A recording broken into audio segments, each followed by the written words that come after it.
Assalamualaikum warahmatullahi wabarakatuh.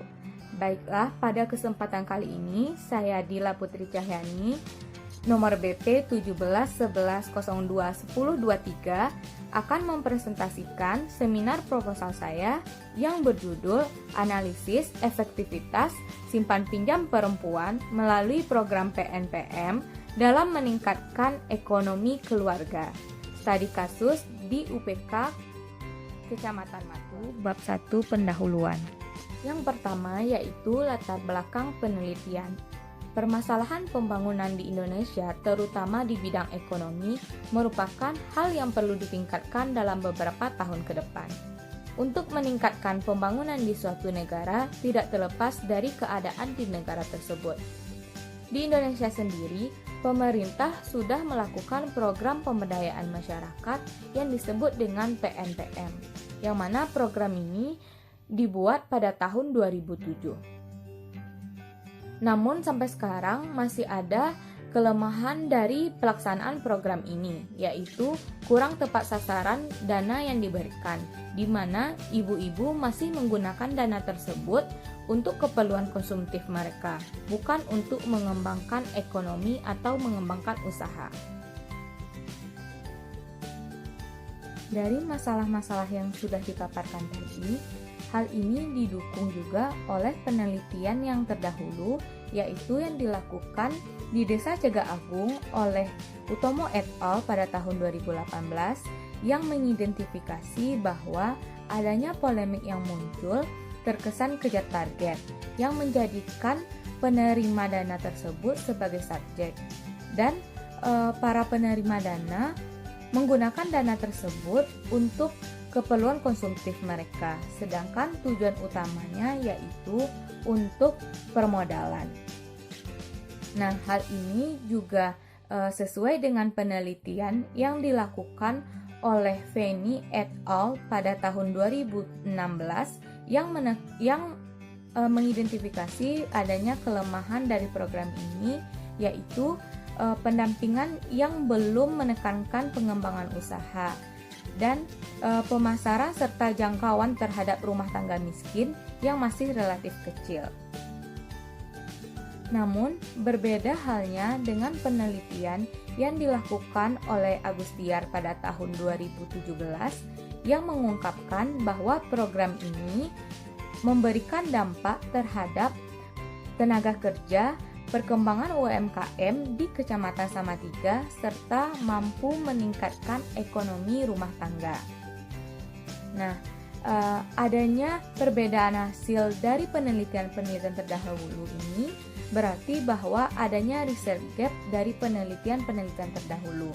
Nah, hal inilah yang melatar belakangi ketertarikan peneliti untuk meneliti lebih dalam mengenai topik ini, namun di lokasi yang berbeda, yang diberi judul yaitu Analisis Efektivitas Simpan Pinjam Perempuan melalui PNPM dalam Meningkatkan Ekonomi Masyarakat Desa.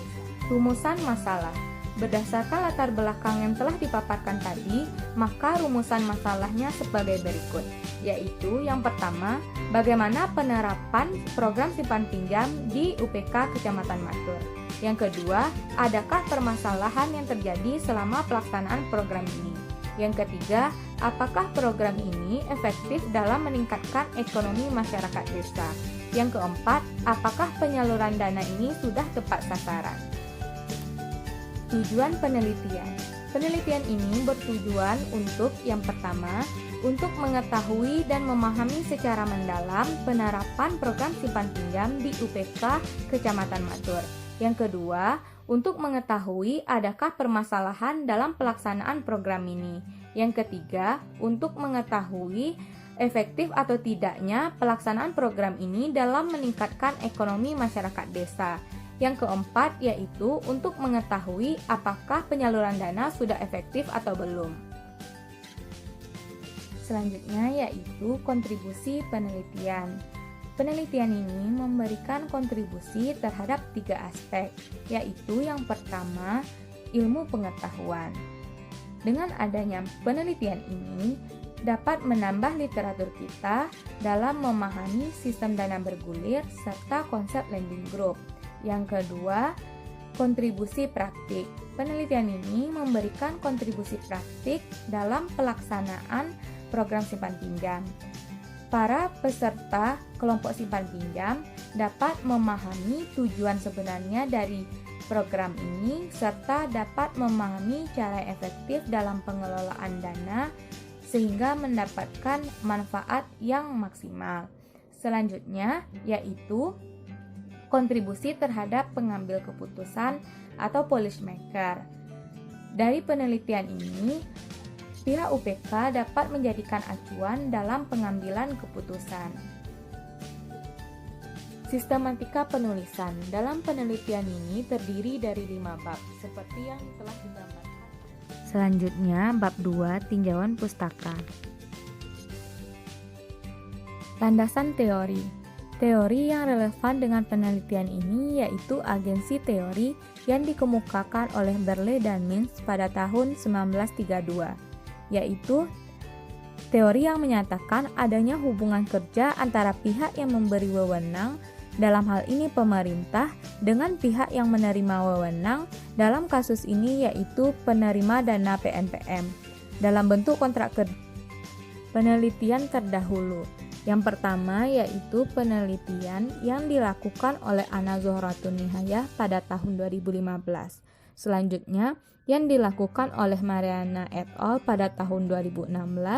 Yang ketiga, yang dilakukan oleh Riris Dewi Larasati pada tahun 2016. Yang selanjutnya yang dilakukan oleh Anis Masroroh et al. Pada tahun 2016. Dan yang dilaksanakan oleh Agus Santoso pada tahun 2017. Selanjutnya yaitu penelitian yang dilakukan oleh Anggita et al. Pada tahun 2017. Yang ketujuh yaitu yang dilakukan oleh Taufik Margi et al. Pada tahun 2017. Yang kedelapan yaitu yang dilakukan oleh Rio Utomo pada tahun 2018. Selanjutnya yang dilakukan oleh Sinolah pada tahun 2019 dan yang terakhir yaitu yang dilakukan oleh Nini Fitriani pada tahun 2019. Selanjutnya yaitu bab 3 metodologi penelitian.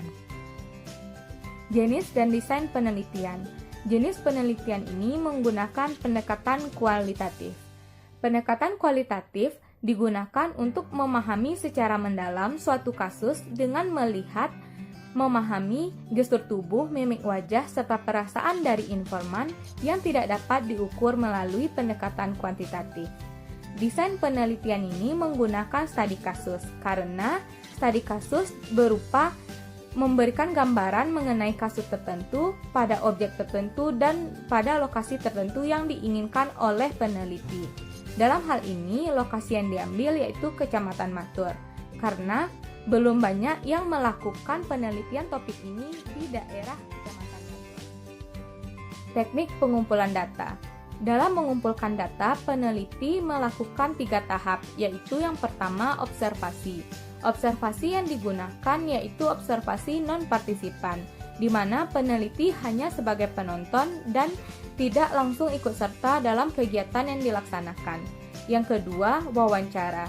Wawancara akan dilakukan terhadap informan yang telah ditentukan, yaitu salah satu orang anggota dari UPK Kecamatan Matur, ketua dari salah satu kelompok simpan pinjam beserta anggotanya.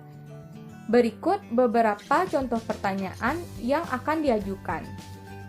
Bisa dilihat di slide di samping. Selanjutnya yaitu dokumentasi. Dokumentasi ini merupakan pengumpulan data melalui buku-buku yang relevan dengan analisis data. Analisis data yang digunakan menggunakan metode tematik analis, yang mana tematik analisis ini merupakan analisis data untuk pendekatan kualitatif. Ada beberapa tahap. Yang pertama yaitu memahami data dari transkrip wawancara yang telah kita lakukan, kemudian melakukan pengkodingan. Yang ketiga, mencari tema dari tahap-tahap sebelumnya. Baiklah, mungkin hanya itu yang dapat saya sampaikan dalam presentasi kali ini. Jika ada kesalahan dalam penyampaian maupun penyajian dari presentasi saya mohon maaf. Saya akhiri. Assalamualaikum warahmatullahi wabarakatuh.